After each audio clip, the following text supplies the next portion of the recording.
पूज्य परात्मिक सेवक मंडळ वर्धमाननगर नागपूरचे माजी संचालक तथा सानगडी परिसरातील मार्गदर्शक साहेब तथा आजच्या चर्चासभेचे अध्यक्ष यांना माझा नमस्कार. तसेच आजच्या चर्चासभेचे अध्यक्ष साहेब यांना सुद्धा माझा नमस्कार आणि मंचावर उपस्थित प्रमुख पाहुणे सर्वांना माझा नमस्कार. आणि सानगडी परिसरातील मार्गदर्शिका काकू भेंडाकर काकू यांना माझा नमस्कार आणि उपस्थित असलेले सर्व सेवक सेविका बालगोपाल सर्वांना माझा नमस्कार. तर संचालक साहेबांनी मला आपले विचार व्यक्त करायला सांगितले आहे आणि वेळ खूप झाली आहे. खरं आहे, आपण इथं कशासाठी आलो? काहीतरी आपण इथून घेऊन जावं. आपण इथं कशासाठी आलो? आपण इथून काहीतरी घेऊन जावं. आणि आल्यानंतर लगेच आपल्याला भूक लागते का? नाही. भूक कशाची आहे? आपल्याला भूक कशाची आहे? चर्चा बैठक ही कशाची आहे? बाबाच्या तत्वशब्द नियमावर चालणारी ही चर्चा बैठक आहे. आणि मी पूर्वी अनेकात असताना खूप दुःखी होतो. तेव्हा मी खूप बरसात राहो, रोवणार राहो किंवा माझी अडचण कामार आहे तरी मी सुखासाठी कुठेतरी भटकत होतो. पण जेव्हा मी या मार्गात आलो तर मार्गाच्या रूपरेषेला चालतो का? त्या आपण भगवंताला विचारायचं आहे की मी कसा होतो आणि कसा झालो. पूर्वी दुखी कष्टी सेवक चर्चा बैठक मध्ये येऊ लागले. काय? पूर्वी दुखी कष्टी सेवक चर्चा बैठक मध्ये येऊ लागले. मात्र आता सुखी सेवक लंबे पाय करून टीव्ही पाहू लागले. लंबे पाय करून टीव्ही पाहू लागले. खरं, मी जेव्हा दुखात होतो तर दुखात असताना मला 36 कोटी देवी देवता आले का? मला 36 कोटी देवी देवता आले का? पण जेव्हा मी या मार्गात आलो, मार्गात आल्यानंतर 3 दिवसाच्या 7 दिवसाच्या 11 दिवसाच्या कार्यामध्ये मला सुख समाधानी मिळाले. तर मी चर्चा बैठकला विसरीन का? नाही. कारण की जेव्हा मी चर्चा मार्गदर्शकाकडे जातो, मार्गदर्शक साहेब आपल्याला विचारतात तू चर्चा बैठकला जातो का? तर शब्द देतो हो. पण जेव्हा काही अडचण आली तर जातो का? नाही. कारण की शब्द हा भगवान आहे, शब्द हाच शैतान आहे. चर्चा बैठकचं महत्व कसं असते? जेव्हा मी सकाळची विनंती सायंकाळची प्रार्थना मी घरी म्हणतो, पण माझ्या चुका काढण्यावाले कोणी असते का? जेव्हा एकत्र साध्या कार्यामध्ये असता, जेव्हा सकाळची विनंती 5:30 वाजे उठून म्हणतो तर माझी चुका काढण्याला कोणी असते का? नाही. सायंकाळची प्रार्थना मी 7:30 वाजता म्हणतो तर माझी चुका काढण्याला असते का? नाही. पण जेव्हा चर्चा बैठक मध्ये गेल्यानंतर अध्यक्ष संचालक असतात तर माझी चुका काढत असतात. तर त्यालाच बाबाने आपल्याला चर्चा बैठक दिली आहे. कशाची? शिकण्यासाठी. ही शाळा आहे आणि ह्या शाळेमध्ये मला काहीतरी शिकायचं आहे. एखादा अनुभव चर्चा बैठक मध्ये गेल्यानंतर नवहावन असो किंवा सेवक संमेलन असो, जेव्हा सेवक मार्गदर्शन करतात तेव्हा माझ्या काहीतरी चुका होत असतील आणि तोच मी अनुभव आपल्या अंगणात आणलो तर माझे दुःख नाहीसे होऊ शकतात. वाईट आपल्याला तर मार्गदर्शन करणार नाही, कारण की हा मानव धर्म आहे. मानव धर्माची ही चर्चा बैठक आहे आणि चर्चा बैठक मध्ये सत्य सांगण्यावाला इथं सत्यच सांगेल. खोटं सांगतं का? नाही. जी सत्य परिस्थिती आहे आपली, हे सत्य परिस्थिती इथं आपण सांगतो. कारण की मी त्या म्हणजे दुःखातून ह्या मार्गात आलो न मार्गात सुख समाधानी मिळाली की नाही? तर त्यासाठीच आपल्याला कसं आहे, बाबाने दिलेल्या तत्वशब्द नियमाचं अगर आपण काटेकोरपणे पालन केलं तर आपल्याला पायाला सुद्धा काटा गळत नाही. पण काटा केव्हा गळेल? किंवा मी जेव्हा चुकलो तेव्हा माझ्या पायाला काटा गळेल. आणि जो चुकेल तो दुखेल, आहे की नाही? जो चुकेल तो दुखेल.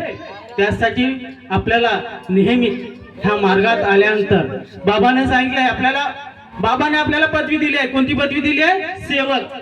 मरेपर्यंत मी ह्या मार्गात आल्यानंतर साधा सेवक असो किंवा त्यागातला सेवक, त्यागीमय सेवक असो, त्याची पदवी कमी होणार आहे का? नाही. मरेपर्यंत माझी पदवी कमी होणार नाही. चालता तिसरा नियम स्त्रियांनी मुलांना पतिदेवाला जीवनात चालण्याकरता, ग्रहस्थ उंचावण्याकरता, मानवी जीवनाचे अनेक उद्देश सफल करण्याकरता बाबांनी 5 नियम दिले आहेत. तिसरा नियम, दारू, टानिक, सट्टा, जुवा, लॅटरी, पट्ट्याची, कोंबड्याची काती, चोरी करणे, खोटे बोलणे, रागाने बंद करणे. स्त्रियांनी मुलांना पतिदेवाला वाईट शब्दात बोलू नये. स्त्रियांनी मुलाला पतिदेवाला वाईट शब्दात बोलू नये. स्त्री ही आपली लक्ष्मी आहे, मुलं ही आपले संपत्ती आहे, पती हा परमेश्वर आहे, नाही का? तर आपण वाईट शब्दात जेव्हा तिसऱ्या नियम दिलाय तिसरा, तर आपण वाईट बोलून का नाही. संपत्ती, स्त्री, परमेश्वर, त्याच्याकडे आपल्याला लक्ष द्यायचं आहे की मी मार्गात आल्यानंतर पहिल्यांदा अनेकात असताना कसा होतो ना आता कसा आहे. कारण की चर्चा बैठक नेहमी आपल्याला जेव्हा जेव्हा मार्गदर्शक इथं सुंदर सुंदर आपल्याला असे विचार मिळाले आहेत, अनुभव मार्गदर्शन मिळालं आहे. आणि वेळ खूप होत आहे कारण की वेळेला बंधन आहे. तरी कारण की आपण इथं चर्चा बैठक मध्ये आलो, साहेबांनी 1 घंटा वाढवला, खरी गोष्ट आहे. आपण जेवायला आलो का इथून काहीतरी आपण घेऊन जासाठी आलो. मी कशासाठी आलो, मी तेवढ्या लांबून नयगा बांधवरून माझा वडील, मी माझ्या वडिलाला दवाखान्यात नेलं गोंडुमरीला, आणि गोंडुमरीहून इथं आम्ही खवनाला आलो. तर मी कशासाठी काहीतरी इथून घेऊन जाईल म्हणून मी तिथल्या लांबून इथं आलो. घरी न नेता माझ्या वडिलांची तब्येत बरोबर नाही, पण मी त्यांना इथं धरून आलो. कारण मला कसे चर्चा बैठकची गोड आहे, नाही का? चर्चा बैठक महत्वाचं आहे. जेव्हा जेव्हा आपण जातो तेव्हा तेव्हा चर्चा, इथं प्रत्येक सेवक आलेला जो मार्गदर्शन करतो तो सांगतो की चर्चा बैठक महत्वाची आहे. कारण की माझा पहिला जन्म माझ्या आई वडिलांनी दिला, पण माझा दुसरा जन्म मार्गात झाला, नाही का? मार्गात. स म्हणजे सेवा करणारा, व म्हणजे वचनबद्ध, आणि क म्हणजे कर्मयोगी. मी पहिल्यांदा कर्मभोगी होतो. का होतो? कर्मभोगी. पण जेव्हा मी ह्या मार्गात आलो तेव्हापासून कर्मयोगी झालो. बाबांना आपल्याला सांगितलं सुंदर असे विचार, आम्हाला सुंदर, आता अजून अध्यक्ष साहेब आहातच, आपल्याला सुंदर सुंदर असे विचार सांगणारच आहेत. वेळ खूप होत आहे, जास्त बोलणार नाही, पण एक छोटासा अनुभव सांगतो. तर पहा, मी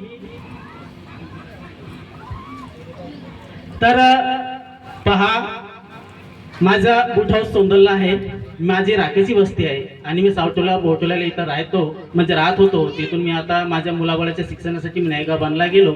माझी पत्नी बोटोल्याला मतिमन शेड्याला आहे, आणि माझी सोंदली दुकान आहे, चप्पल दुकान. तर मी दुकानात असताना थोडक्यातच सांगतो कारण की वेळ खूप झालेली आहे. दुकानात असताना 7:30ची वेळ होती, सायंकाळची वेळ होती. माझा वडील घरी बसून होता इथं राख्याला, आणि राख्याला बसत असताना सायंकाळी ते कसं अंदर म्हणजे घरामध्ये न बसता बाहेर अंगणात बसला, आणि अंगणात बसल्यानंतर लगेच प्रार्थना केली. प्रार्थना करून बसले, आणि बसल्यानंतर खुर्ची लावून बसल्यानंतर 5 मिनिटात त्यांच्या खुर्चीच्या मागून साप आला. काय आला? त्यांच्या खुर्चीच्या मागून साप आला, आणि साप आल्यानंतर लगेच त्यांना पायाला डान्स केला. डान्स केल्यानंतर बाबू खुर्ची उचलते काय चावला म्हणून, तर त्यात सापाला त्यांनी पाहिल्यानंतर लगेच त्यांना माहीत होतं की आपण आता सायंकाळी प्रार्थना केली, तीर्थ बनवून आपण तीर्थ बनवा आणि तीर्थ पिवा. तर त्यांनी काय केलं? तीर्थ बनवलं, भगवंताजवळ गेलं, भगवंताजवळ शब्द ठेवला आणि तीर्थ केलं. तीर्थ केल्यानंतर लगेच माझी आईनं दुसऱ्याच्या मोबाईलवरून फोन केला. माझी आईनं माझ्या दुसऱ्याच्या मोबाईलवरून फोन केल्यानंतर लगेच मी म्हणलं तू असं कर, मार्गदर्शक साहेबाच्या इथं जा. तिथं आमचे मार्गदर्शक साहेब चांदेवार साहेब आहेत, बेनीरामजी चांदेवार राख्याचे, त्यांच्या इथं जा. त्याच्या इथं मी जा नाही म्हणलं तर माझी आई म्हणते तिथं केव्हाचे शेजारी एक आमच्या म्हणजे चांगल्या घरोबा संबंध आहे, त्या मुलानं लगेच माझ्या वडिलांना म्हणलं की मला चांदेवार साहेबाच्या इथं ने. ते माझ्या इकडं फोन करत आहे आणि मी सांगत आहे की चांदेवार साहेबाच्या इथं जा. तर ते पहिल्यांदाच चांदेवार साहेबाच्या इथं गेले होते. गेल्यानंतर त्यांनी 41 दिवसाचा तीर्थ बनवून फूक मारून दिलं, आणि एक सेवक सुद्धा त्यांच्या शेजारी राहते, तो आला होता. आणि आल्यानंतर त्यांनी काय केलं, त्यांनी निंबाचा, त्या मागं साहेबांनी म्हणलं की जा तो एक कडुनिंबाचा पत्ता आण, आणि तो पत्ता आणल्यानंतर आपण चारू. तर माझ्या वडिलाला पत्ता तो कडुनिंबाचा चारल्यानंतर बाबूजी म्हणतात की थोडंसं गोड वाटते, चांगला नाही वाटत आहे. तर मार्गदर्शक साहेबांनी म्हणलं की तू आता सीधा दवाखान्यात घेऊन जा. काय म्हणलं? दवाखान्यात घेऊन जा. लगेच मी गेलो, घरी गेल्यानंतर आईनं सांगितलं की मार्गदर्शक साहेबाच्या इथे नेल्यानंतर मी लगेच गेल्यानंतर लगेच माझ्या वडिलाला मी सरकारी दवाखान्यात सोमदरला घेऊन गेल्यानंतर त्या डॉक्टरनं चेक केला, तर चेक केल्यानंतर म्हणे की सापांचा म्हणजे का हे दात घडला आहे म्हणे, तर तुम्हाला इथं इलाज न करता तुम्हाला गोंदियाला न्यावं लागेल. का म्हणे गोंदियाला न्यावं लागेल. तर मी काय केलं, त्यांनी 108 नंबरची गाडी दिली आणि गाडी दिल्यानंतर त्या गाडीत बसल्यानंतर लगेच मी काय केलं, तेव्हापासून मी आपल्या वडिलाला विचारलं, बाबूजी कसं वाटते, काय वाटते का, काय असं करून म्हणजे चक्कर आल्यासारखं, काय अंधारी येते का, तर नाही, थोडाफार त्यांना अंधारी अशी वाटत होती. पण जेव्हा मग आम्ही गाडीत बसल्यानंतर तेथून सुरुवातीपासून बाबाला शब्द ठेवलं, विनंती करून योग मागत गेलो, तर अखेरपर्यंत जे गेट आहे KTSC तेथपर्यंत योग मागत गेल्यानंतर तिथं डॉक्टरकडे नेल्यानंतर लगेच योग मागल्यानंतर त्यांना थोडंसं समाधान असं म्हणजे चांगलं वाटू लागलं आणि तिथं गेल्यानंतर भरती केल्यानंतर डॉक्टरने इलाज केला आणि इलाज केल्यानंतर 2 दिवसानं लगेच सुट्टी दिली. भगवंत शब्द हाच भगवंत, शब्द हाच सैतान. योग कसा मागायचा? जेव्हा मी अनेकात असताना मंदिरात जात होतो तर जागृत कशा प्रकारे करत होतो? घंटा वाजून जागृत करत होतो. पण जेव्हा मी ह्या मार्गात आलो तर जागृत भगवंताला कसं करायचं आहे? भगवंताला प्रणाम करून जेव्हा आपण त्यागी झाल्यानंतर लगेच प्रणाम करतो, तर भगवंताला प्रणाम करून जागृत करणे, नाही का? बरोबर आहे. तर पहा, सोन्याचा देव त्याला चोराचा भेव, मातीचा देव त्याला पाण्याचा भेव, लाकडाचा देव त्याला अग्नीचा भेव. आपल्याला कोणाची भीती आहे का? आपल्याला कोणाची भीती नाही, कारण की तुमच्यात आमची आत्मा आहे. ज्या परमात्मा, आपण जेव्हा परमात्मा म्हणतो तर काय, आमची तुमची एकामेकाची. बाबाने कधी पाय पडू दिलं का? कारण की आत्मेची अनादर होते, त्यासाठी बाबाने कधी आपले पाय पडू दिले नाही. वेळ खूप होत आहे, सांगण्याला एक तर खूपच काही आहे, पण वेळेला महत्व आहे, कारण की आपल्याला अजून सुंदर विचार मिळणार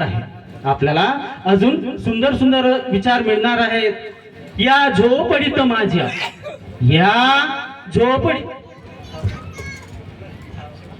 तर पहा, या झोपडीत माझ्या किती वाटतो आनंद, त्या मनीप्रमाणे आहे या मानव धर्मामध्ये माझ्या किती वाटतो आनंद. वेळ खूप होत आहे. अध्यक्ष साहेबांनी म्हणलं आहे की वेळेला महत्व आहे आणि थोडक्यात बोलण्यास सांगितलं होतं. तर पहा, बाबांचे 4 तत्व 3 शब्द दिलेला तंतोतंत पालन करण्याचा प्रयत्न करीन, असे मी शब्द देतो. सर्वांना माझा नमस्कार.